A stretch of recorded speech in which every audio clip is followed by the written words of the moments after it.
So I live in Eastbourne, on the other side of Wellington Harbour, and last summer I just started collecting a whole load of summer detritus, like Pahutakawa stamen on the ground and these little guys and some seeds, just anything that had just dropped or been left behind.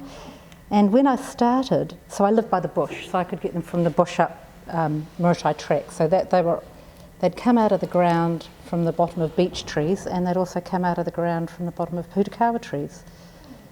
So I just started, and then I just could not stop. Once you start tuning in, you see them absolutely everywhere. I had no idea what I was going to do with them. With any of it, it's really weird, isn't it, when you collect stuff? I just sort of tried to follow the material and just, I mean, they've got a narrative, haven't they, because they leave behind a shell and get wings, so there's this beautiful narrative to them. But there's also this biological process they've been in New Zealand for 11 to 15 million years.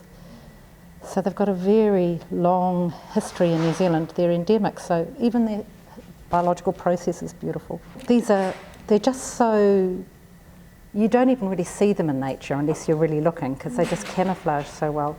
And I think humanity values itself and doesn't really value insects, and so it's kind of really trying to talk about how we value non-human living forms, and if we put gold in it, it's immediately got a value that's, yeah.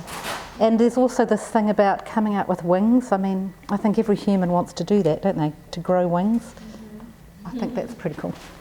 That whole concept of Mother Earth, Papatuanuku, it's everything really, isn't it? Without it, we don't live. We just don't have a home.